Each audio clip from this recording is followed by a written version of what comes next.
What's up, everybody? Matt Kajeski here, back again with the Odd Shopper channel. And today we're here to talk about some college basketball props via No House Advantage. Before we get started, make sure to hit that thumbs up button, subscribe to the channel, and hit the notification bell so you know when this and all other content goes live. If you're listening on podcast, please leave a rating and review over there too. That helps us a ton. Sorry, I got marbles in my mouth. And we are brought to you by No House Advantage. We'll be talking about their props all throughout the show. As you can see, they have a first match deposit bonus up to $100 in a lot of different ways you can play these player props. We'll be doing versus the house. That's kind of your standard. They list the lines. You're making lineups of player props going over, under on all of the major statistical categories. But they also have pick'em contests, which function like tournaments. It's you versus other people. And they have big prizes up to $25,000. And a lot of times they're not filling. That means there can be extra edge for you if you can find some of those tournaments that aren't filling, and that happens a lot. So make sure to check them out.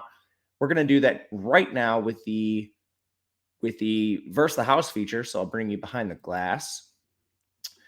We'll talk about some college basketball props for January the 26th. It is Thursday. The first one you are seeing on the screen is an Iowa prop. They play Michigan State, and we have Filip Rebraca. We're going to go under 12.5 points. This one is a little bit risky. First of all, you have Michigan State as a 2.5 point favorite in a game with a 147.5 total, which is pretty high here. But there is, excuse me, I said 12.5 points. It's under 14.5 points all over the place today. But it's risky for a couple of reasons. First off, the total in this game is really high. I was really bad on defense, especially in the paint. They rank 217th, but I think this benefits Chris Murray more than it does Rebraca. Rebraca just doesn't shoot the ball. On the year, Chris Murray has a 19.5% shot rate. Rebraca is at 14%. Last 3 games, Chris Murray 30% shot rate. Rebraca is at 10%, and the minutes are just a lot more consistent for Chris Murray here too.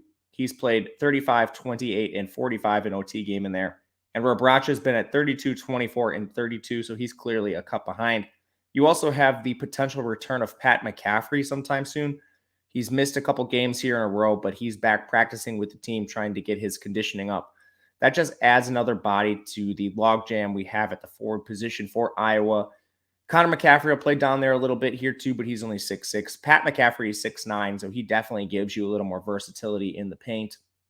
And from there, it's just an over projection based on the implied team total. 72.5 points, 14.5 of those coming from Rebraca seems very far-fetched. You would have to see a lot of resources dedicated Chris Murray's direction, which I do not think we see here.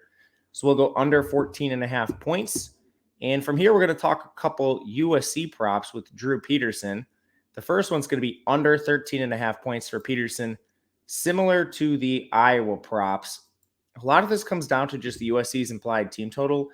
And this is far worse. UCLA is a 4.5 point favorite in this game.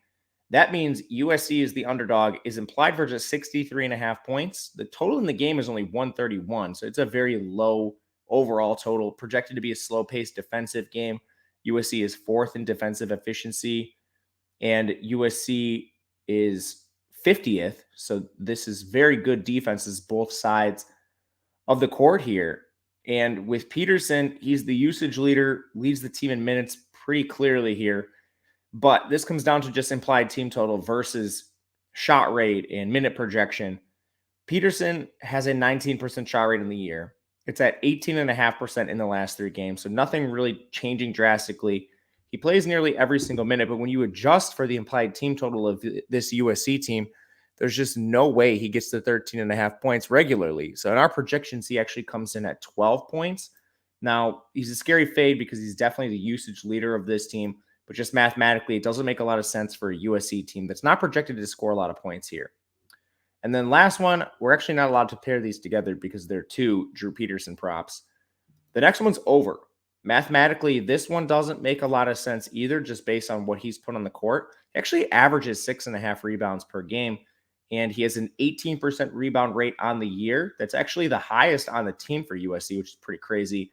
But in the last 3 games, that's jumped to 21%. Now, in this matchup, USC actually has a rebounding advantage. UCLA 123rd in rebounding. USC is 108th. So this is a spot where that rebound rate should still remain high. We like the under on Drew Peterson points, but the over on Drew Peterson rebounds, and this number sits at 5.5. Again, we can only play 2 of these together because I gave you 2 Drew Peterson props. If they both are correct, you get to 3 extra money. But if you were to go through this entire board and find 5 props, that will allow you to 21 extra money if correct. But a lot of different and unique ways to play these player props over with no house advantage. Let me know in the comment section what you think, and hit the thumbs up button, subscribe on the way out. If you'd like to follow on Twitter, I'm at Matt_Gajeski. Until next time, good luck, everyone. We'll see you then.